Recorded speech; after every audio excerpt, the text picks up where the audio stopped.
निज स्वरूप को परम रस जामे भर्यो पार बंधु परमानंदमय समय सार।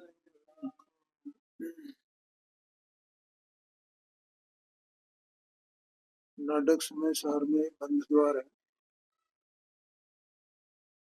3 नंबर का छंद इसका स्वाध्याय में चल रहा है। जहाँ परमात्म कला को प्रकाश, तहाँ धर्म धरा में सत्य सूरज की धूप है। जहाँ शुभ अशुभ कर्म को गड़ास, तहाँ मोह के विलास में महा अंधेर कूप है। इसका कल अपन ने अर्थ किया था कि जहाँ कारण परमात्मा रूप जो परम पारणामी भाव स्वरूप आत्मा है, उस आत्मा में जहाँ ज्ञान की कला का प्रकाश है, यानी सम्यक दर्शन सम्यक ज्ञान है, वो तो धर्म का सच्चा स्वरूप है। और जहाँ शुभ शुभ भाव ही है केवल, ठीक है, वहां पर अंधेरा ही अंधेरा है। अब ये 2 बातें कह करके अब तीसरी बात कहते हैं कि फैली फिरे घटासी छटासी घन घटा बीच, चेतन की चेतना दुहुधा गुपचुप है। माने चेतन की चेतना फैली फिरे घटासी छटासी घन घटा बीच। क्या बोला? चेतन की चेतना फैली फिरे घटासी छटासी घन घटा बीच। ऐसा कि वो जो चेतन की माने आत्मा की जो चेतना है ना, वो चेतना दोनों दशाओं में,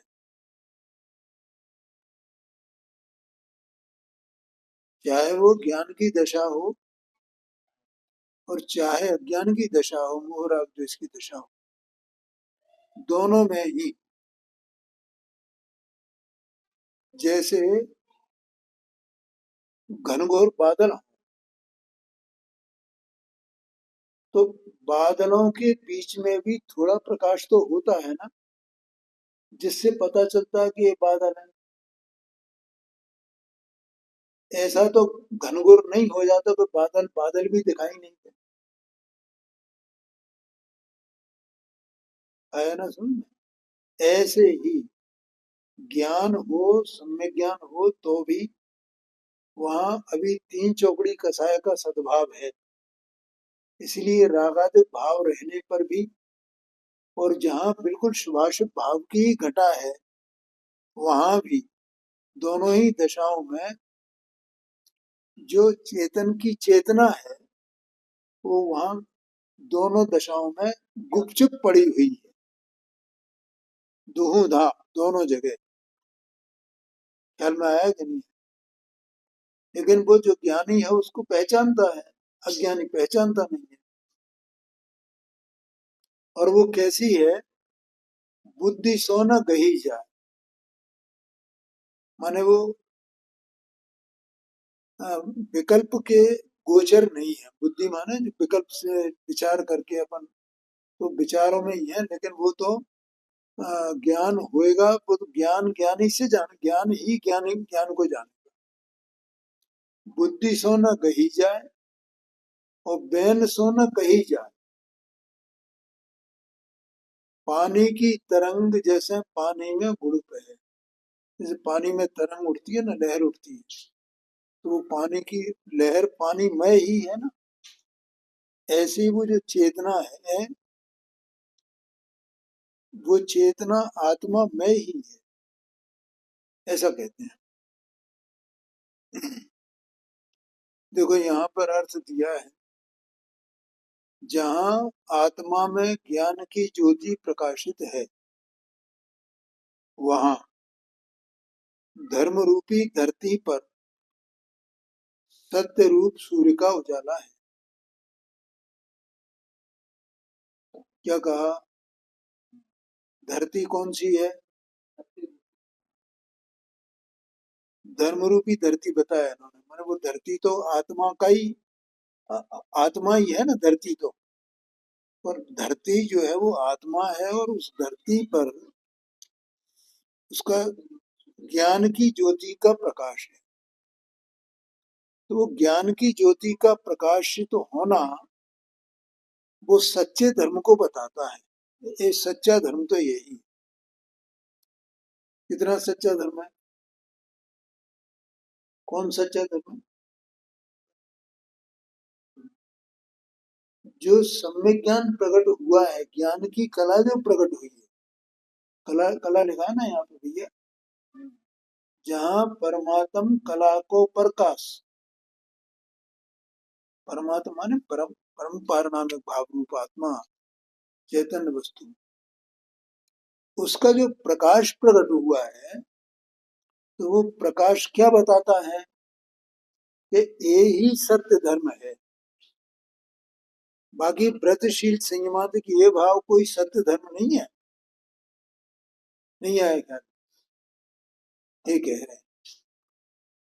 सम्यक ज्ञान का, सम्यक ज्ञान रूपी कला का प्रकट होना यही सत्य धर्म है। और वो कला कहाँ प्रकट हुई है? कौन सी धरती पर? आत्मा, आत्मा की धरती है। उस आत्मा की धरती में तो सम्यक ज्ञान रूप कला प्रकाशित हुई। और जहाँ शुभ अशुभ कर्मों की सघनता है। अब क्या है, जीव जो है वो जीव अपने जीवत्व को ही नहीं जानता है, अपने जीवन को नहीं जानता है। मेरा जीवन क्या है, मेरा जीवत्व क्या है, मेरा जीना क्या है। वो किसको जीना मान रहा है, किसको अपना जीवत्व मान रहा है? तो बाहर का क्रियाकांड है ना, उसको जीवत्व मान रहा है। ये मैं करने वाला हूँ, ठीक है। तो वहां अशुभ को छोड़ देगा और शुभ करना चाहता। लेकिन वहां तो चाहे अशुभ हो चाहे शुभ हो, दोनों में क्या है? कर्मों की सघनता है वहां। कर्म का तीव्र उदय है, तीव्र बंध है ना। बंध भी तीव्र है और उदय भी तीव्र है। वहां मोह का फैलाव है। घोर अंधकार में कुआं जैसी स्थिति है। मतलब वहां जैसे घोर अंधकार कुआं हो तो कुछ दिखाई नहीं दे रहा ना, ऐसे शुभाशुभ भाव में कहीं धर्म दिखाई देता है? धर्म है ही नहीं, बिल्कुल अंधकूप है वो तो। उसमें कोई धर्म नहीं है, कोई जीव को कोई बचाव नहीं है उसमें, ये कहते हैं। इस प्रकार जीव की चेतना दोनों अवस्थाओं में गुपचुप होकर शरीर रूपी मेघ घटा में बिजली के समान फैल रही है। यहाँ उन्होंने शरीर को और जोड़ दिया है कि शरीर रूपी मेघ घटा में, मतलब वो अंदर में यहाँ ये विराजमान है ना, वो वह बुद्धि ग्राह्य नहीं है और न वचन गोचर है। न तो उसको बुद्धि से ग्रहण किया जा सकता है। सामान्य पने अपन बुद्धि से उसे जान सकते हैं क्या? बुद्धि माने जो अपना वर्तमान इंद्रिय ज्ञान है, जैसे इंद्रिय ज्ञान इसको बुद्धि कह रहे हैं भैया। तो इंद्रिय ज्ञान से वो जाना जा सकता है कि ये आत्मा है। आत्मा को जो अपना इंद्रिय ज्ञान है ये जानता है? नहीं जानता। और न वो वचन को गोचर है, वचन से कहा जा सकता है देखो भैया इसमें आत्मा है। वो तो मात्र अनुभव गोचर है, स्व संवेदन रूप गोचर है बस। कैसा गोचर है? स्वसंवेदन, और दूसरा कोई उपाय नहीं है उसका। और वो स्वसंवेदन कब होता है?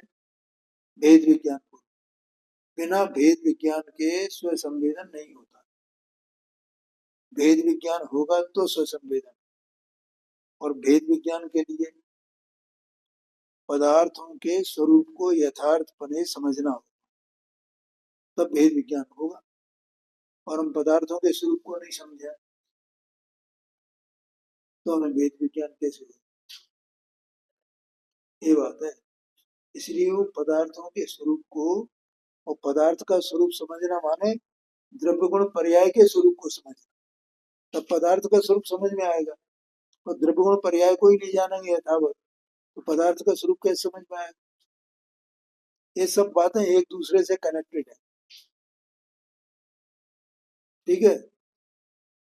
पदार्थ के स्वरूप को जानना, पदार्थ के स्वरूप को जानने के लिए द्रव्य गुण पर्याय को जानना, और द्रव्य गुण पर्याय जाने तब भेद विज्ञान हुए, और भेद विज्ञान हुए तब सम्यक माने आत्मा जानने में आवे, स्वसंवेदन हुए तब सम्यक ज्ञान हो, उसके बिना नहीं हो सकता। वह बुद्धि ग्राह्य नहीं है और न वचन गोचर है। वह तो पानी की तरंग के समान पानी में ही गर्क हो जाती है, अर्थात समा जाती है, माने वो समाई हुई है वस्तु। तो चेतना जो है, जानना, जो चेतना आत्मा है ना, वो आत्मा आत्मा में ही है। तो भले ही शरीर में आत्मा ऐसा कहा जाए, तो शरीर में आत्मा है ये व्यवहारने का कथन है। शरीर में आत्मा नहीं है, आत्मा ही आत्मा में है और शरीर शरीर में है, ऐसा समझना।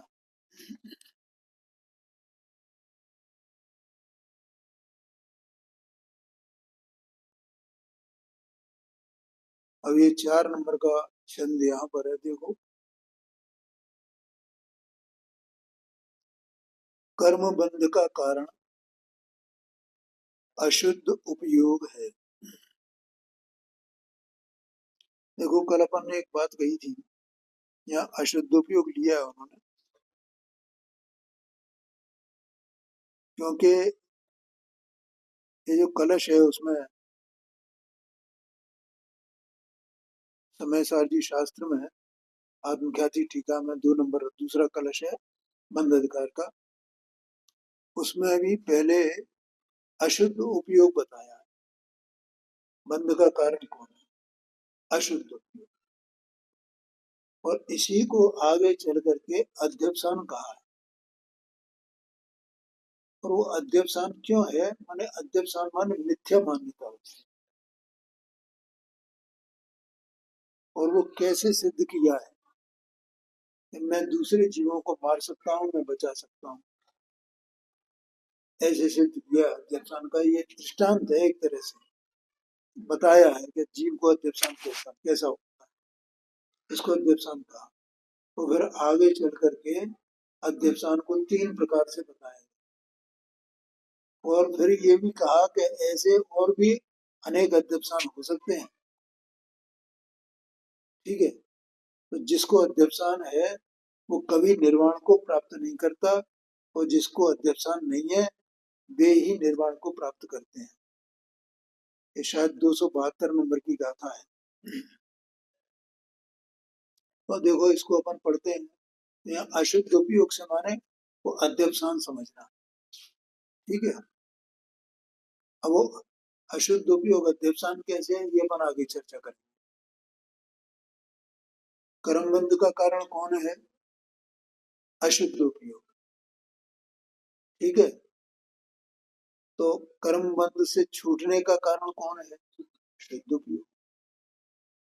सीधी बात है। और शुद्ध उपयोग माने क्या? हाँ, शाबाश। सम्यक दर्शन, सम्यक ज्ञान, सम्यक चारित्र, ये उपयोग की शुद्ध अवस्था है। ठीक है। इसलिए इसे शुद्ध उपयोग कहा गया। शुद्धोपयोग के 2 अर्थ होते हैं। एक तो शुद्धोपयोग माने ध्यान में लीन होना, इसका नाम भी शुद्धोपयोग। ठीक है। और एक उपयोग में शुद्धता हो जाना, माने मलिनता का अभाव हो जाना, इसका नाम भी शुद्ध उपयोग। तो सम्यक दर्शन, सम्यक ज्ञान, सम्यक चारित्र, ये मलिनता के अभाव रूप अवस्था है ना, नहीं आएगा, इसलिए इसको शुद्ध उपयोग कहा गया। और जहाँ मलिनता ही है, जीव मलिनता का ही संचेतन करता है, तो वो अशुद्ध उपयोग, ऐसा समझना। देखो यहाँ अब हम इसका गाथा का पाठ करते हैं। हाँ भाई, ओम प्रकाश जी, शुरू करो। कर्म जल वर्ग नाशो जग में न बंधे जीव, बंधे न कदापि मन वच्चे काहे जुग सो, चेतन अचेतन की हिंसा सो न बंधे जीव, बंधे न अलग पंच विषय सरोग सो, कर्म सो बंध चित जोग सो बंध जिन, हिंसा सो बंध साधु ज्ञाता विषय भोग सो, इत्यादिक वस्तु के मिलाप सो न बंधे जीव,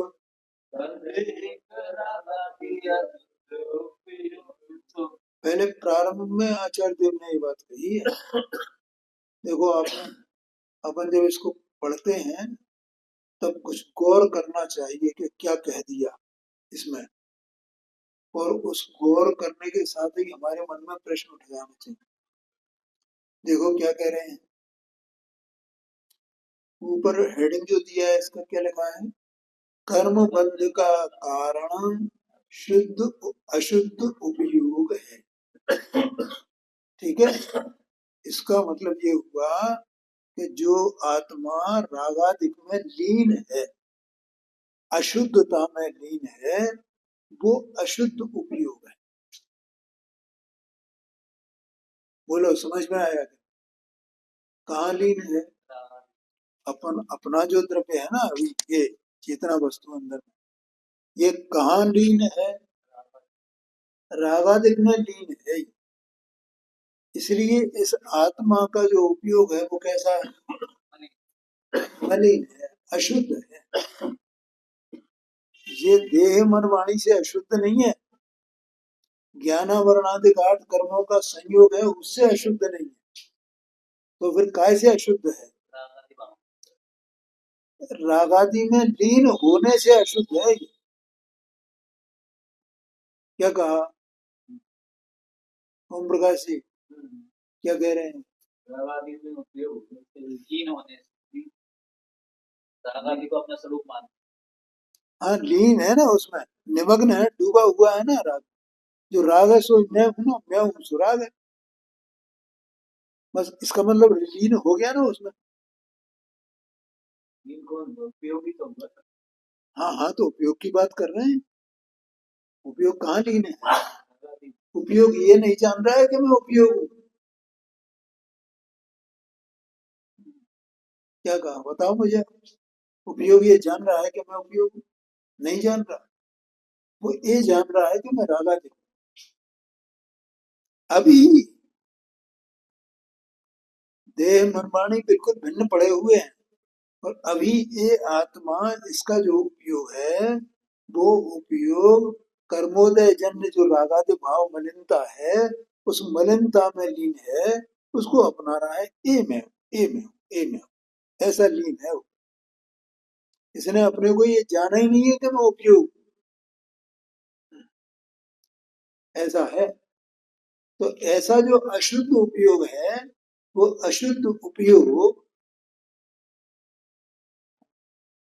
वो कर्म बंध का कारण है। अब ये लीन कैसे है, इसका दृष्टांत आगे देंगे। उससे बंधता है, उससे इसको बंद होता है। तो यहाँ कह रहे हैं कि देखो भैया, उससे बनता है। जगत क्या मानता है, काय से बनता है? या जगत ये मानता है, देखो भैया, कर्म से बनता है ना, कर्म जाल से बनता है। और काय से बनता है?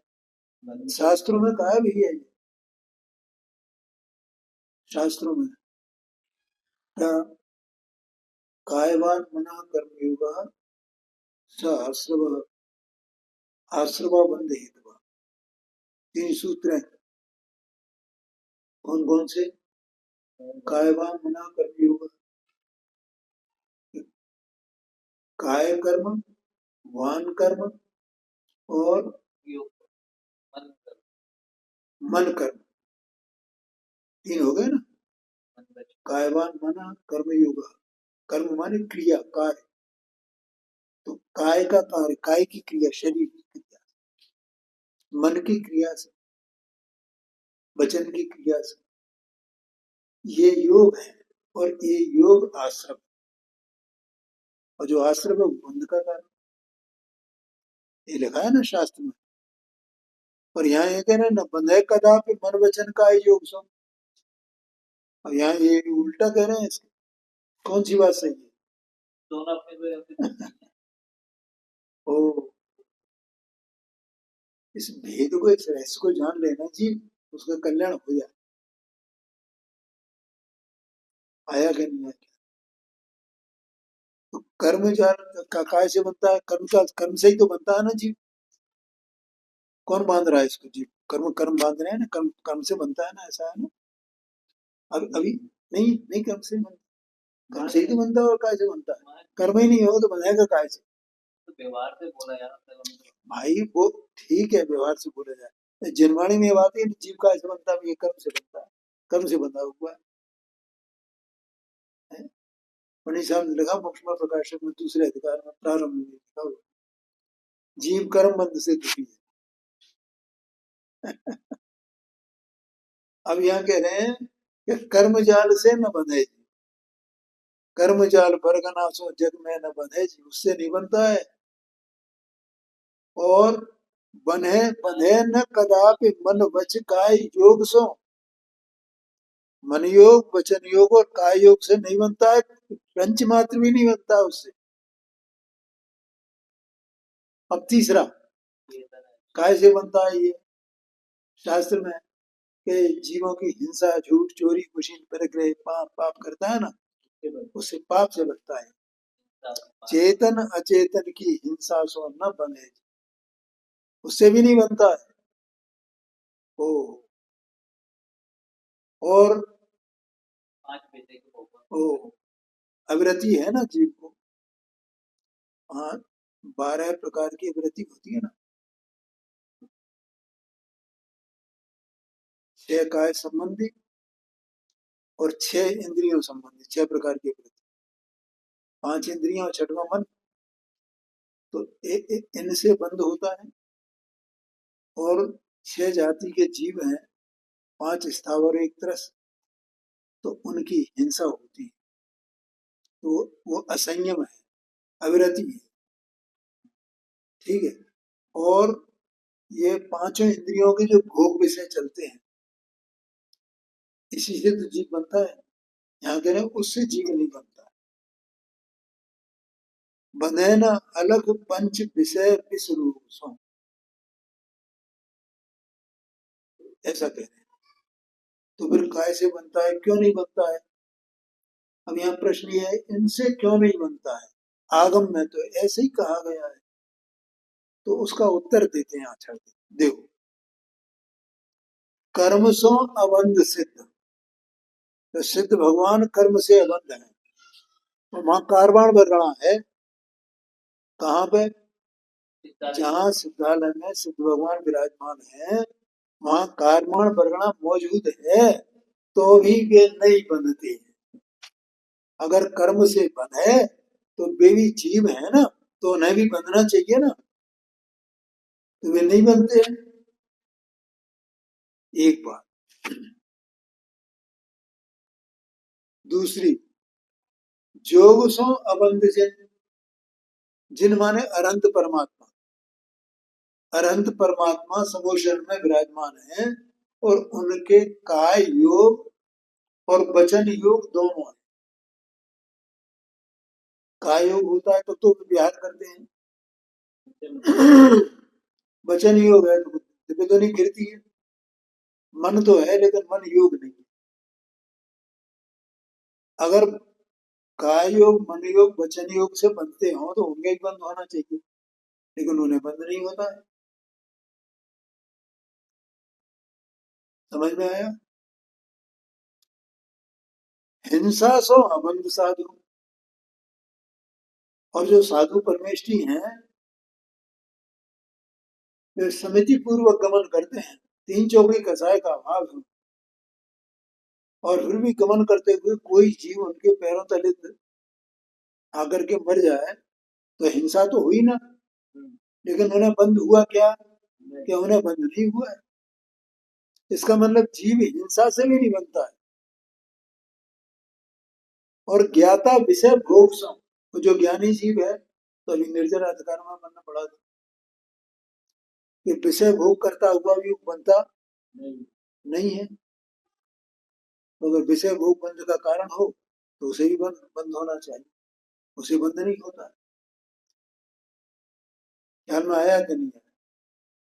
तो ये आचार्य देव ने यहाँ ये जो कहा, चार बातें कही और उन चार बातों का कारण भी बता दिया कि इन बातों से जीव क्यों नहीं बनता है। कर्मण वर्णा से जीव नहीं बनता है, योग से जीव नहीं बनता है, हिंसा से जीव नहीं बनता है, और विषय भोग से जीव नहीं। तो फिर काय से बनता है? इत्यादि वस्तु के मिलाप सो न बंधे जीव, बंधे एक रागादि अशुद्ध उपयोग सो। देखो सिद्ध भगवान है ना, तो उनके अशुद्ध उपयोग है का शुद्ध उपयोग? शुद्ध उपयोग है, इसलिए वे नहीं मानते। अनंत परमात्मा के अशुद्ध उपयोग है, शुद्ध उपयोग? शुद्ध उपयोग है। क्यों?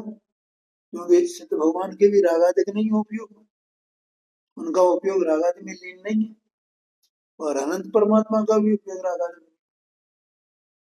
ठीक है, वो साधु परमेष्ठी हैं तो उनके भी परिणति में रागादि नहीं है, इसलिए वे भी नहीं बनते हैं। और ज्ञानी है तो उसके भी रागादिक नहीं है, वो उसका भी उपयोग रागादिक में लीन नहीं, इसलिए वो भी नहीं बनता है। ख्याल में आया कि नहीं आया? तो बने एक रागादि अशुद्ध उपयोग सो, अशुद्ध उपयोग होने से रागादि में, माने रागादि में जो लिप्त है जो उपयोग, वो बंधता है, ऐसा यहाँ कहा। अब यहाँ अर्थ दिया है, देखो, जीव को बंध के कारण न तो कर्मण वर्गणाएं हैं, न मन वचन काय के योग हैं, न चेतन अचेतन की हिंसा है, और न इंद्रियों के विषय हैं, ये भी बंध के कारण नहीं, केवल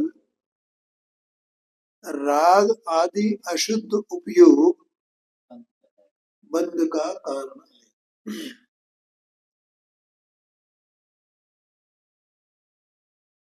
देखो, इसको बताने के लिए आचार्य कुंद देव ने पहले बंध अधिकार में मेरे ख्याल से 10 गाथाएं लिखी हैं, शायद 10 गाथाएं या 5 गाथाएं ऐसी हैं कुछ, मुझे ध्यान नहीं आ रहा पूरी तरह। 137 से शुरू किया है ना, 100 नहीं, 100 237 से बंध अधिकार, दो गाथा नंबर 237 से प्रारंभ है और 246 तक है, 10 गाथाएं लिखी उन्होंने। तो उन्होंने क्या बताया है उसमें? उन्होंने दृष्टांत दिया है पहलवान का, आप लोगों को ख्याल हो तो पहलवान काय से बनता है? मतलब उसको अ, मिट्टी चिपकती है ना, तो मिट्टी किस कारण से चिपकती है उसको? धूल के स्थान में खड़ा होने से, या वो कसरत कर रहा है, एक्सरसाइज कर रहा है उससे, या वो वहाँ पेड़ पौधे हैं तो उनको इधर उधर उसने झकझोर दिया, कुछ कर दिया है, वो टूट फूट गए हैं, उससे उसे हो रहा है। इनसे किसी से भी उसे वो धूल नहीं चिपक रही है। तो किसके कारण से धूल चिपकी है? कि उसके शरीर पर तेल लगा हो। ऐसे ही आत्मा के उपयोग में क्या लगा हुआ है? रागादिक लगे हुए हैं। वो रागादिक चिकनाई की तरह है, और वो रागादिक से कर्म का बंध होता है। कर्म रूपी धूल जीव को रागादिक रूपी चिकनाई के कारण लगती है। आत्मा को समझना पहलवान, राग को समझना तेल, और कर्म को समझना धूल। आया समझ में? माने उपयोग है ना, उपयोग बिल्कुल उसका रागादिक में लीन है ही, अभी जैसा मैंने बताया। उसके रागादिक के लीन के दृष्टांत आगे देंगे। यहाँ कह रहे हैं देखो, अशुद्ध उपयोग बंध का कारण है, क्योंकि कारमाण वर्णाओं के रहते हुए भी सिद्ध भगवान अबंध रहते। एक बात, योग होते हुए भी अरहंत भगवान अबंध रहते हैं, माने बंधते नहीं। तीसरा, हिंसा हो जाने पर भी मुनि महाराज अबंध है, उनको बंध नहीं होता है। और पंचेंद्रियों के भोग भोगते हुए भी सम्यक दृष्टि जीव अबंध रहते। इस प्रकार से उनको बंध नहीं होता है। भावार्थ,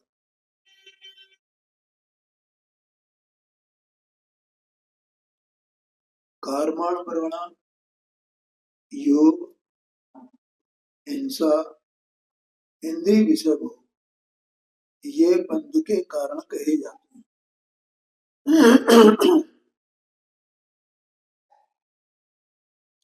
वास्तव में ये सब बंध में निमित्त है। क्या कहा? ये सब कर्माण प्रवणा निमित्त है बंध, योग निमित्त है बंध में, दूसरे जीवों की हिंसा हो जाना ही बंध में निमित्त है। और एक बिल्कुल सच्ची बात है। कौन सी? जैसे अपन अपन को भी जो हिंसा होती है ना, तो हिंसा से जो अपन कहते हैं इससे बंद हो गया, तो बंद हिंसा से नहीं हुआ है, वास्तविक किससे हुआ है? अपनी परिणति में जो रागादिक भाव है उसके कारण बंद हुआ। दूसरे जीव के मरने से बंद नहीं हुआ। क्या कहा? हाँ, उस रागादिक से हमें बंद होता है, लेकिन दूसरे जीव के मरने से बंद नहीं होता। उस रागादिक के कारण बंध जब होता है, तो वह वो दूसरे जीव का मरना वो तो निमित्त मात्र है। वो उसमें अधिकार में बंध, अधिकार में यही तो बताया इसने साल में। क्या कहा? क्योंकि एक जीव दूसरे जीव को मार ही नहीं सकता है, मार नहीं सकता और बचा भी नहीं सकता है। दूसरा जीव मरा है तो वो अपने आयु कर्म के क्षय से मरा है कि किसी के मारने से मरा है? वास्तविकता क्या है? है? अगर उसके आयु कर्म का क्षय नहीं हो और ये ऐसी कल्पना करे कि मैं इसे मारूं, और वो मरा नहीं, तो भी इसे बंद होगा क्या? नहीं होगा। कौन सा बंद होगा? मारने वाले का बंद होगा, हिंसा का ही बंद होगा, क्या थोड़ा कम होगा? तो वो मरे या न मरे, नहीं भी मरे तो भी इसे बंद उतना ही होगा। मरे तो भी वही बंद होगा, और न मरे तो भी वही बंद होगा। इसलिए बंद किस कारण से हुआ? अपने रागादिक से, अपने परिणाम से।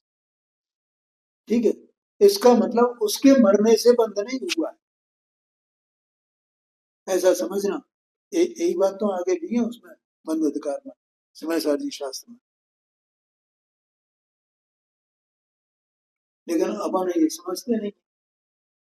ठीक है, तो कोई कोई जीव तो मारने का विकल्प करता है, कोई जीव बचाने का विकल्प करता है।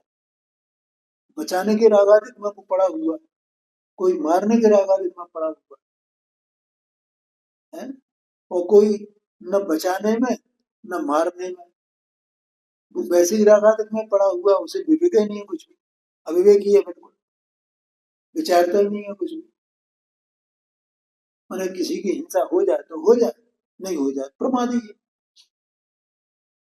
तो तीनों प्रकार के जीव हैं, तो बंद किस कारण से हो रहा है तीनों को? उपयोग में अशुद्धता के कारण से बंद होता है, ऐसा समझना।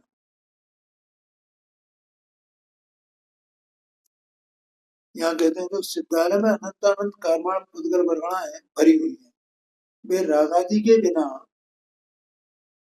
सिद्ध भगवान से नहीं बन जाती।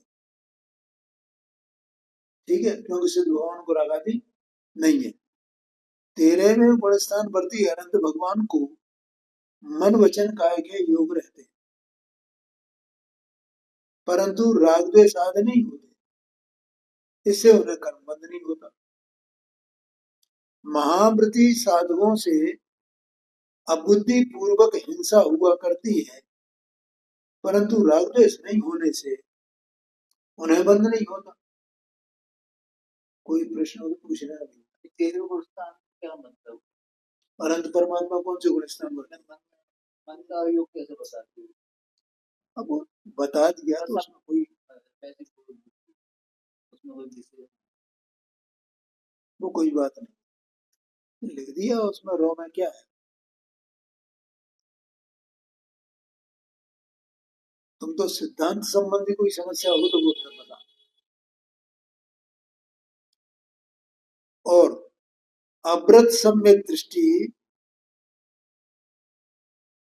अव्रत सम्यक दृष्टि जीव पंचेंद्रियों के विषय भोगते हैं, पर तल्लीनता न होने से उन्हें निर्जराई होती है, बंध नहीं होता। इससे स्पष्ट है कि कार्माण वर्गणाएं योग, हिंसा और सांसारिक विषय बंध के कारण नहीं है, केवल अशुद्ध उपयोग ही से बंध होता है। बिल्कुल है। देखो जिनवाणी में, जिनवाणी शायदवाद रूप है, और इसलिए जिनवाणी में दोनों बातें बराबर समझना। कौन सी बात है? देखो ये भी जिनवाणी में ही कहा गया है कि कार्माण बरगणा से बंद होता है, विषय भोग से बंद होता है, योग से बंद, अभी जैसे मैंने दृष्टांत दिया था ना, योग से बंद होता है, और चेतन अचेतन की हिंसा से बंद होता है। ये जिनवाणी में लिखा है ना, और जिनवाणी में ये कहा जा रहा है कि इनसे बंद नहीं होता है। दोनों बातें आमने सामने रख करके विचार करना चाहिए, एक पक्ष को नहीं पकड़ना चाहिए। एक पक्ष को पकड़ना माने कि हम हिंसा करते रहे और हम तो कहें हम तो शुद्ध है भैया, हमारा तो उपयोग शुद्ध है और हमें बंद नहीं, चलेगा? नहीं चलेगा। जो निश्चय की बात है उसको निश्चय से वैसा समझना, और जो व्यवहार की बात है उसको वैसे समझना, निमित्त की बात को निमित्त रूप से समझना। क्योंकि जब ये जीव को बंद होता है तो ये चार बातें जो कही गई हैं ये निमित्त रूप से उपस्थित रहती है, लेकिन बंद कैसे होता है? रागादि अशुद्ध उपयोग से। तो उपयोग की अशुद्धता वो उपादान है, और ये चार चीजें ये निमित्त है, ऐसा दोनों को बराबर रखना। ठीक है, जिसके रागादि में रागादि की अशुद्धता नहीं है जिस जीव के, तो उसको बंध नहीं कहा गया, वो भी इस अपेक्षा से नहीं कहा गया क्योंकि वो रागादि में लीन नहीं है, इसलिए। और निमित्त है, वो कार्य करता नहीं है, कार्य तो उपादान से होता है, ऐसा समझ के। और अपने को झूठा मूठा ज्ञानी जानना नहीं, मानना नहीं कि मैं शुद्ध हूं और मुझे बंद नहीं होता। आया समझ में? तो समय हो गया है, आगे की चर्चा अपन कल करेंगे। कोई जब दिन रहे